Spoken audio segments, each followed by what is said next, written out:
On va parler un petit peu d'une autre partie de ton engagement, parce que tu es quand même quelqu'un de fort engagé. Hein. Apparemment. Hein. Puisque tu t'es présenté aux élections communales 2 fois. Oui. En 2012. Quelle folie. 2012 sur la liste du Parti Pirate. Ouais. Et 2018 avec la suite du Parti Pirate qui s'était transformé en mouvement Kumlupis, mais c'est par essence la même chose, quoi.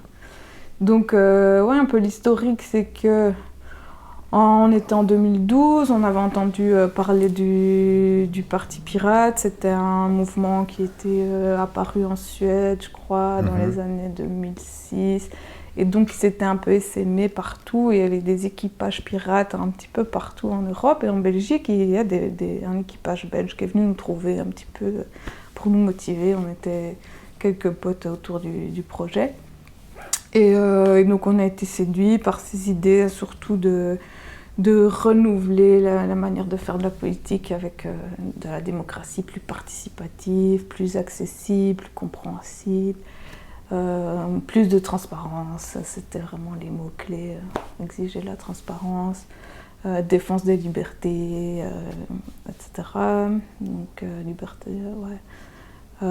Donc voilà, on a fait une première liste aux élections. On était 2 parce que tout le monde ne voulait pas se mouiller. Donc il y avait moi et puis Mehdi Nasser, donc 2 pirates qui voulaient infiltrer le champ politique. On n'avait pas de grandes ambitions, hein. On s'était dit, on va aller porter des idées, essayer de faire connaître le mouvement et tout ça, mais on se doutait bien qu'on n'allait rien avoir.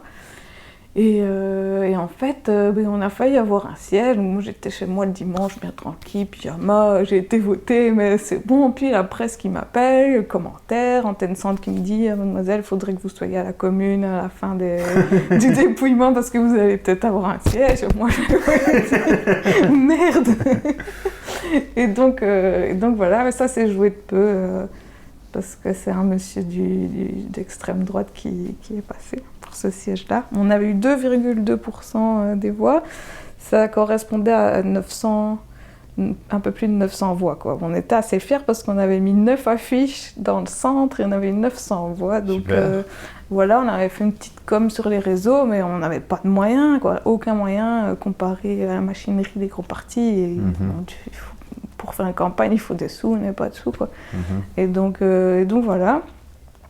Et puis, on a continué un petit peu à faire des activités. On a donné des ateliers d'éducation permanente à Mons. On a fait ce qu'on appelle des gratiférias à la Louvière, des marchés gratuits où tu viens déposer des objets que tu n'utilises plus et tu prends gratuitement des trucs qui t'intéressent. Ah, ouais. Voilà, on a fait des petites actions comme ça pendant ces années-là. Et puis on s'est dit, qu'est-ce qu'on fait ? On refait une liste ou pas ? On a un peu discuté.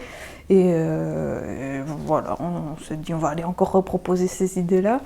Mais avec la même équipe ? Avec la même équipe. Hein, il y a le noyau dur, il y en a 3 du noyau dur, hein, avec les frères Serra Guerrero, Jérémy et Dani. Et on est un trio très complémentaire et on a tenu bon jusque, voilà, comme ça. Et donc, voilà. La première idée avec Pirate, c'était le programme Faites-le vous-même. On n'avait pas de programme, mais c'était pour inciter les gens à s'impliquer et à se renseigner. Notre affiche, c'était « Ne faites confiance à aucune affiche, renseignez-vous ». Donc, c'était pas les affiches traditionnelles avec les visages. Donc, c'était cette dynamique-là. Et on s'est dit, on va changer de nom parce que Pirate, ça fait un peu trop méchant. Et nous, on est des gentils, donc on a cherché un petit peu et on est tombé sur Kumlupis pour faire référence à l'adage Kumlupis est taré. Donc Kumlupis, ça veut dire avec les loups. Et nous, on voulait créer une liste citoyenne avec les loups, pour faire entendre la voix des loups. On a essayé de lancer un appel aux citoyens pour agrandir la liste. Et on a lancé une liste plus grande que celle de 2 personnes. On était une bonne trentaine sur cette liste Kumlupis. Et voilà, on a porté les mêmes valeurs, avec des idées de budget participatif, on avait lancé la monnaie locale, enfin l'idée de monnaie locale, au final on l'a fait après. un code de déontologie du politicien qui s'engage à publier ses dépenses, qui s'engage à prendre en compte la vie des autres avant de se positionner, qui s'engage à se faire rémunérer avec ses jetons de présence en loupi. Enfin, là, et voilà, et on voulait que tous les politiciens signent cette charte parce que voilà, il y avait plein de points. On jugeait que le politicien devait répondre à ces points-là, pas de cumul et des trucs comme ça. Et donc voilà, on est allé avec ça. Et bon, ça n'a pas vraiment fait plus qu'avec Pirate, quoi. On était un petit peu déçus parce qu'on avait eu plus de moyens, on avait fait une chouette vidéo, on avait eu... j'avais eu ma place au débat, on avait notre place au débat sur Antenne Centre quand même, petit parti au milieu, j'étais au milieu de Gobert de Strebeck. Et donc voilà, c'était une fameuse expérience. Mais bon voilà, ça s'est pas passé. Et au final, j'ai envie de dire, tant mieux, puisque, allez, si on avait été, si j'ai été passée, parce que c'était moi qui étais vouée à passer, j'aurais donné le meilleur, c'est pas ça, mais je me sens mieux ici, dans un projet parallèle où je peux mettre toute mon énergie, je me sens plus efficace dans ce projet qu'on a mis en place que d'être là, toute seule au conseil communal, surtout quand tu vois la manière dont ça se passe aujourd'hui. Enfin, voilà, j'ai certainement pas envie d'être là, quoi. Qu'est-ce que tu veux dire par là? Je sais pas, le mépris, la condescendance auquel on peut assister maintenant, puisque c'est enfin rendu public, chose qu'on demande depuis des années. Depuis qu'on diffuse sur Internet les conseils communaux. Ouais, ça a été sujet de risée. Ça a développé pas mal la créativité des gens ici, et franchement, ça bouge bien. Le journal Misère, t'as une page sur les mèmes avec plein de publications de montage photo, il y a des gens qui font des montages vidéo, et les gens, là, ils sont chauds. Ah bah écoute, ça a un bon côté, du coup. Ouais, non, c'est bien. Mais donc ouais, voilà un petit peu l'idée. Maintenant, on est toujours en train de checker ce qui se passe au niveau participation citoyenne et transparence, parce que c'est des points qui nous intéressent, quoi. Donc il y a ce qu'on appelle le programme stratégique transversal de la ville. C'est un document assez intéressant que vous pouvez trouver sur Internet. Et là, vous voyez toute une série d'actions que la ville s'engage à mener pour moderniser le fonctionnement de l'administration et inclure un peu plus d'acteurs dans le truc. Et il y a des volets sur participation citoyenne, transparence. Voilà, c'est pas génial, on peut faire mieux, maintenant c'est déjà ça. Il faut voir comment ça va être effectivement mis en place. Donc voilà, niveau transparence, ils vont mettre... qu'est-ce qu'ils vont faire ? Montrer les modes de décision et de gestion du truc, ça, je trouve ça intéressant, parce que c'est complètement opaque. Là, moi, je ne sais pas du tout comment ça se passe au niveau politique. Là, c'est intéressant. Publier évidemment les conseils communaux et les comptes rendus et tout ça, mais en même temps, il faut, je trouve, une partie de vulgarisation de tout ce qui se fait, parce que c'est pas parce que tu regardes le conseil communal, que tu lis les travaux, les comptes rendus, que tu vas comprendre. Donc c'est bien beau de nous dire, voilà, vous voulez de la transparence, on vous donne, mais il faut que ce soit compréhensible, décodé. Accessible, quoi, décodé. Enfin voilà, donc je trouve que ça manque, quoi. 2-3 trucs sur la transparence, mais pas grand-chose. C'est pas qu'ils vont publier leur budget, leurs dépenses. C'est ça qui est intéressant, de savoir ce qu'ils font, d'où vient l'argent. On veut voir. Il y a un outil qui est sympa qui s'appelle transparencia.be. Donc tu peux faire adresser des demandes à tes autorités politiques, demander certains trucs. Donc Dany avait demandé, voilà, on veut les dépenses liées au voyage et je ne sais plus quoi, enfin des dépenses des élus, quoi. Et hop, la demande, elle reste en attente et puis ça devient rouge sur le truc. Et donc c'est visible de tout le monde sur ce site-là, quoi. Et quand ils répondent positivement, tout le monde a accès aux documents demandés, quoi.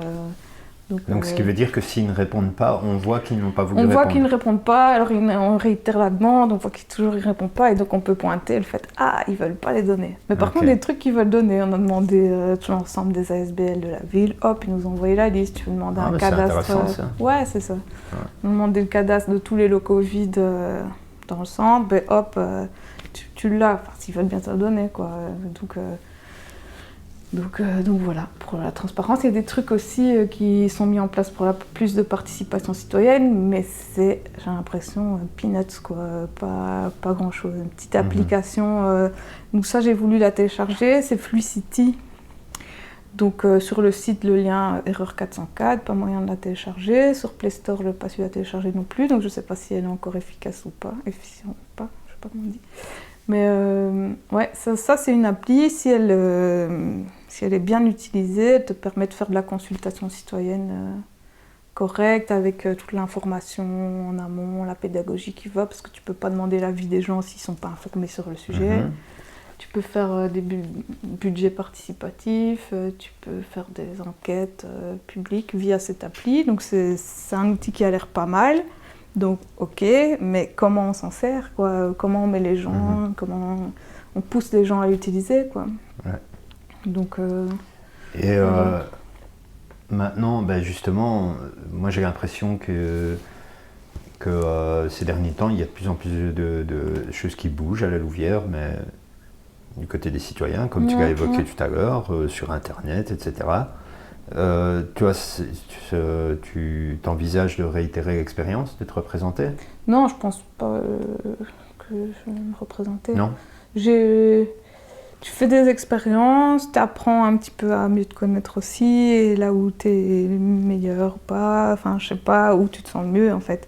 Et donc moi, mon énergie, je préfère la mettre au service d'un projet comme le Loupi, bien plus concret que d'aller là-bas. Je me dis, je sais pas, l'idée de base c'était d'aller infiltrer le monde politique pour le changer de l'intérieur, mais c'était un peu utopique, quoi. Tu vois. Ouais, vous ne pesez pas lourd. Déjà on pèse pas lourd, mais voilà, c'était... Du coup, voilà, c'est bien, ouais, t'as peut-être un petit pion qui est là, qui peut raconter des trucs qui se passent là-bas, mais je sais pas l'impact. Je trouve que faire des projets parallèles, construire des petits systèmes parallèles par rapport à ce qui est mis en place, c'est pas mal aussi, quoi. Et puis, les initiatives citoyennes, après, elles remontent aux politiques et elles peuvent être mises en avant ou, voilà, valorisées ou quoi. Donc, ouais, pour moi, le changement doit venir du bas et des initiatives citoyennes, quoi. Faut encourager les gens à faire des trucs, c'est sûr. Bah oui, c'est ce que j'essaie de faire. Ouais, c'est parfait ce que tu fais. Voilà, non, c'est génial. Bah écoute, Noémie, merci. C'était sympa. Merci à toi. Ça va, je me sens mieux là. Bah vas-y, lâche-toi si tu te sens mieux, on peut continuer. Ça va? T'as rien à ajouter? Ben non, c'est bien. Je pousse les gens à venir s'exprimer sur cette chaîne. Même s'ils n'aiment pas la caméra comme moi, venez partager vraiment Non, mais c'est vraiment... Tu offres un espace qu'on n'a pas, quoi. C'est vrai. Donc c'est vraiment génial, merci. Et donc voilà... que plein de gens viennent de tous les horizons pour qu'on apprenne mieux à se connaître, ça crée du lien et tout, c'est super. Exactement, donc, c'est le but. Ouais. Le but, c'est de rapprocher. Bah, merci en tout cas d'avoir joué le jeu. Ah, peut-être un dernier petit mot sur ton cartable. J'ai pris ce cartable parce que voilà, c'est un de mes cartables pour aller à l'école. Et j'avais plusieurs choses à te dire à propos de ce cartable. Et donc voilà, déjà, oui, c'est un cartable que j'ai acheté pour mieux appréhender la rentrée de septembre 2020 qui s'annonçait ne pas être de la tarte. Voilà, on n'avait pas vu les élèves pendant 6 mois, on rentrait avec les masques, distanciation et tout ça, ça allait être chaud. Et donc c'était pour mettre un petit peu de fun dans l'amorosité ambiante. Et ça a bien marché, parce que voilà, les gens ils faisaient plein de remarques. C'était pour voilà, un peu booster, susciter le contact. Même le paquis était emballé par mon sac. Ça n'a rien à voir avec l'école. Mais bon, voilà, c'est un sac que je n'ai pas fait moi-même, mais qui a été fait dans un atelier couture à Bruxelles, qui s'appelle Les Skewies. Et donc voilà, ça faisait référence un peu à mon travail de couture. C'est très coloré. Moi, je suis quelqu'un qui aime bien la couleur. Il louche comme moi, non, mais c'est un cartable que j'ai acheté en Loupi et quand je l'ai acheté, moi c'est vraiment à ce moment-là, quand je l'ai acheté, je me suis dit purée, ton truc il marche quoi. Ça, avoir des Loupis dans sa poche, ça incite au commerce local. C'est pas un truc que je suis pas une grande consommatrice, c'est pas un truc que j'aurais acheté parce que j'ai déjà d'autres sacs, mais Là, je sais pas, j'avais mes loupies, ça m'a fait plaisir de les dépenser. Et donc voilà, il y a un peu la preuve que le système fonctionne.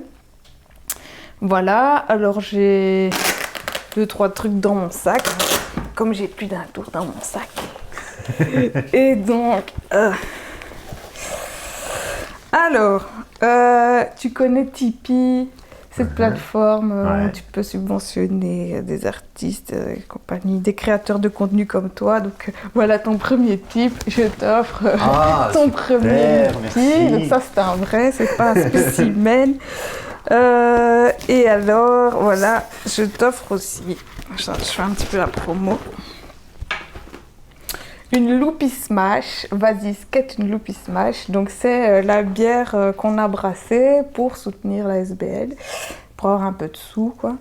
Et donc voilà, c'est une bière blonde, un peu amère, agrume, style IPA, qui a été brassée par... à Morlanway, par la brasserie Oubion. Donc il n'y avait pas encore la brasserie des Tarés ici. On aurait bien voulu travailler avec eux, mais ces gars-là sont super chouettes aussi. Et voilà, ce que je peux dire, c'est que c'est une étiquette maison, imprimée par ceux qui ont fait les billets, imprimée à scrap, et conçue par Jérémy, qui est dans l'équipe. Super concept, puisqu'en fait, tu peux la détacher. Ici, tu as des points, et ça devient ton sous-boc, ou encore une carte de visite que tu peux garder en souvenir de nous. Donc voilà, s'il te plaît. Merci. Santé. Génial. Et voilà. Je suis gâté. Bah ouais, tu le mérites. Et voilà. Merci beaucoup en tout cas, Noémie. Aussi. Et à une prochaine, tu seras toujours la bienvenue. Merci, c'est gentil. Ciao. Salut.